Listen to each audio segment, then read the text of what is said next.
In the last podcast that we did that you were on, you Yeah. mentioned that you wanted to talk about rock paper scissors and Battlefield 3 and Battlefield 4, and I said, yeah, we'll get onto that. We'll keep that for later. And the reason why I wanted to do that is I was actually really interested. I want to make it not just a few sentences because we were mid topic. I wanted to make it its own little topic, and I actually sort of forgot about it. So I wanted to make a little separate video with Eric. So that's basically it. We're going to discuss. Well, do you want to give it a title?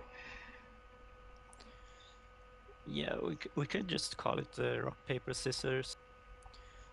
So there's two kinds of systems where you can balance a game around, Hmm. in my opinion.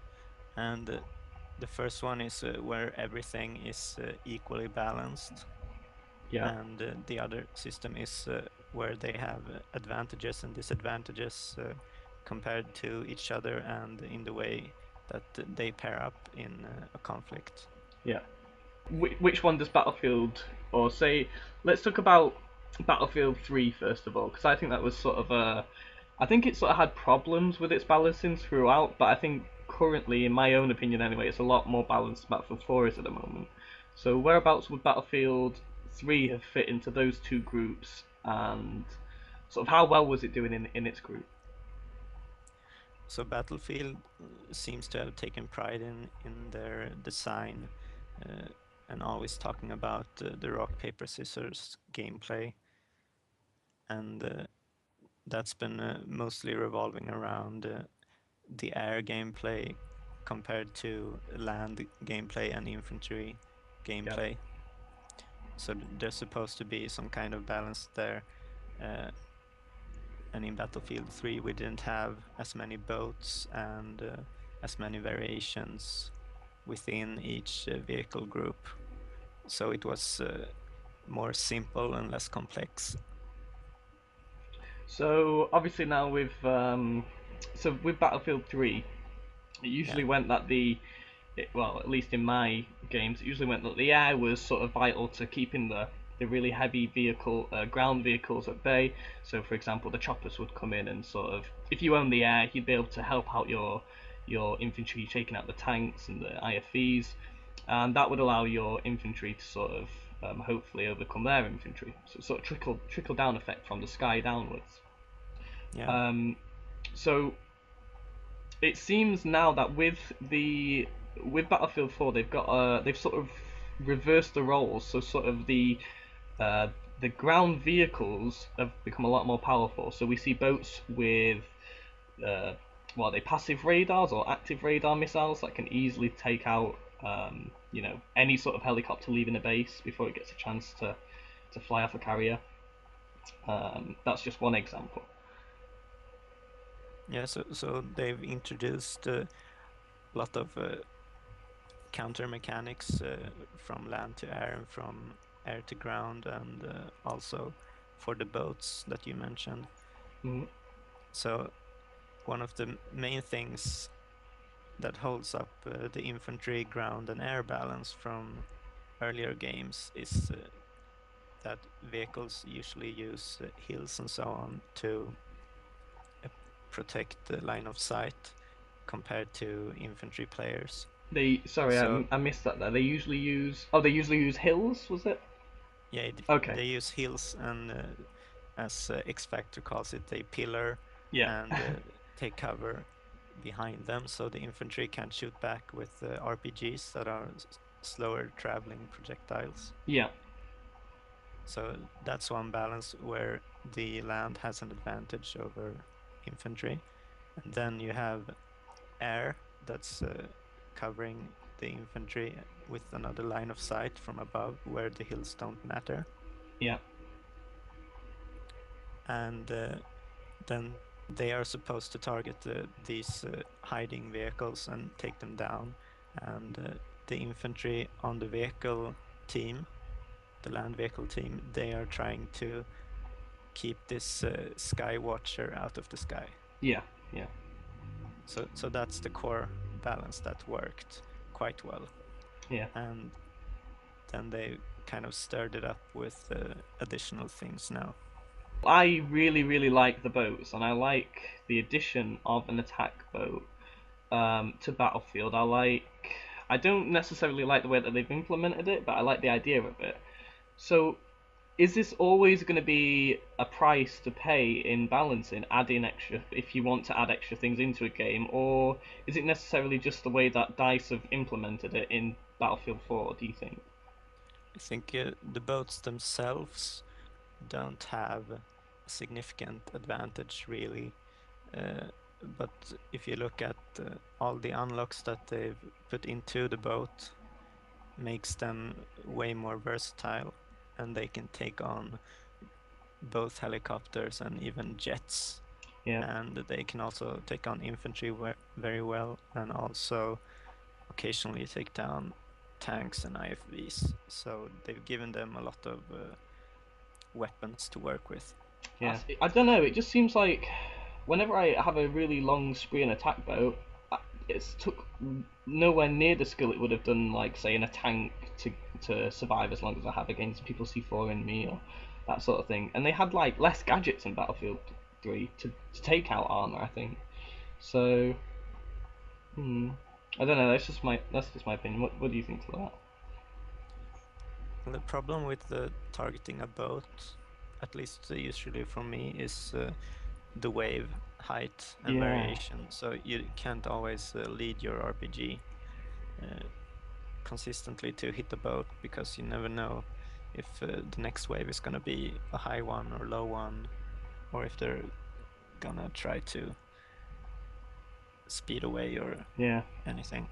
Yeah, see Eric, this is why I like having you on here. You basically say the things that happen to me that I don't like realize or think to say. Like as soon as you said that, I was like, yeah, that is the exact reason why. Like whenever I go for a boat with an RPG, I'm sure I'm gonna hit it, and then I like miss it because you have to sort of for some like you have to sort of predict how when your RPG is gonna hit it, like how high the boat is gonna be on the Yeah, wave, I suppose, and look at the waves going towards it. Maybe I don't know. Like yeah, it's really weird.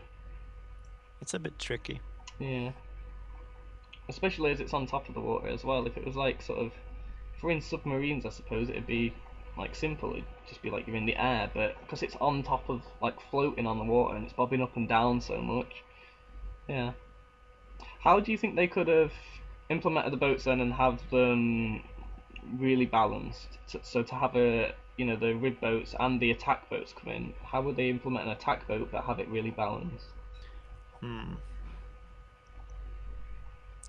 Well, for as a start, I think the TV missile might be a bit too much for the attack boat Okay. because you can do so much with it. You can hit something that's out of your line of sight, and you Yeah. can take on helicopters regardless of countermeasures, Yeah. and you can also blow up buildings way faster. Yeah. So Yeah. that might have been too much, but it's also one of the more fun gadgets to use. Yeah. I was just thinking about if you remove the TV missile and it would leave them with the guided lock-ons, and that'd be enough to sort of. And I think then what you would see is you'd get a lot. I think the boats would stay maybe. Let me think about how to put this. I think the boats would engage with infantry and armor a lot more, like armored boats, and sort of help out with the infantry on the shoreline than go for like helis a lot more because they'd only have that sort of lock on, and Yeah, that would also really encourage again like the sort of teamwork aspect that they were trying to encourage with the lock-ons and the SOFLAM and that in Battlefield 3. So like stick a laser on it, and then you'll be able to use your guided boat shell to take out a heli. That would also encourage a team play there instead of like one guy on a boat doing it all by himself. So I think hmm, I would just reduce the amount of TV missiles to one, and then buff the damage so that one TV missile could take out a stealth jet, okay.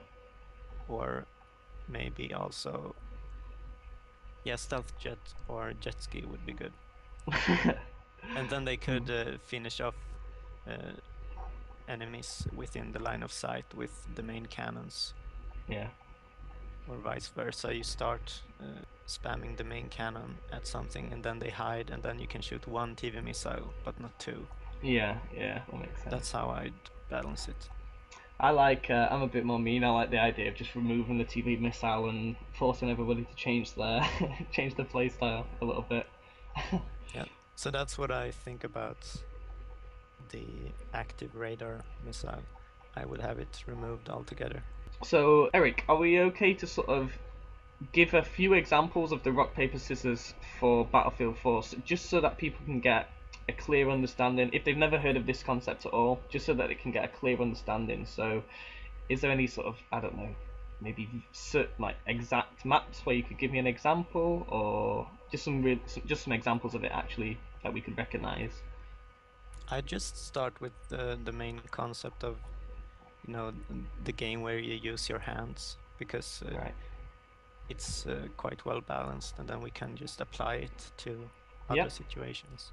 So in the core game of rock, paper, scissors, you have three choices, and the opponent has the same amount of choices. One of these will grant you a tactical win, one of these will grant you a tactical loss, and the third one will make it a draw.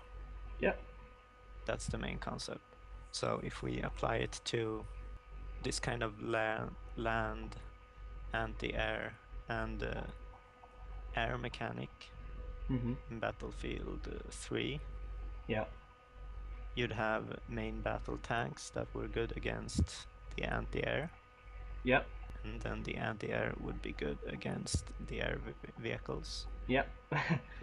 who'd take down the tanks. So yeah, you've got sort of a circle there. So say if we adjust this a bit, say the main battle tanks were getting sort of overpowered on a map, and you're getting overpowered, you'd instantly know which one would be able to take it out. So in that case, you'd instantly call for some sort of heli pilot, wouldn't you, or some sort of jet pilot? Yeah, if you needed a specific kind of support, then it would be quite easy to identify what you needed. Yeah. And Uh, so in regards of Battlefield 4. well, in Battlefield 4, you'd have first you'd have to know what kind of setup the other vehicle was using. So Right. if we take the mobile AA Mhm. as example, you'd have to guess if they were running Su-9 missiles or if they were running active radar missiles. Yeah. One of So them for taking out the air. One of them for taking out the like sort of ground vehicles. yeah, And so you kind of don't really know until you've died or can see them firing, which is yeah, not necessarily always the best way to enter a battle. Sometimes you want to enter a battle knowing, or you might not enter that battle in the first place. so that's the advantage of having a simpler game with more defined roles. Yeah, you're Like allowed, you'd know what kind of tactical operation you'd need to perform and in order to get the advantage. it allows those people who are paying attention to that sort of balance and flow of the game to make those decisions and see it affect the game. You can actually, especially in Battlefield 3 maps, if I noticed that the air was constantly getting dominated on our team, usually the tanks and the ground armor would then we'd start to lose flags, and they'd start to hold them, and they'd get more of the tanks from those flags, and they'd just be able to keep them a lot longer. Yeah, And you make a decision, and in Battlefield 3 on Caspian Border or something, you say to yourself, right, I'm going to get in a jet now for the next 5-10 minutes or something.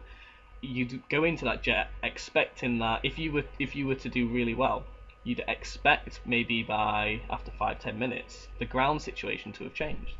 It's just something I sort of I'll get in a jet, and I'll sort of keep the skies clear for 5 minutes and then bail out again or get shot down, and then I'll be able to go on the ground again. It'd be a lot more clearer, cleaned up sort of for your team.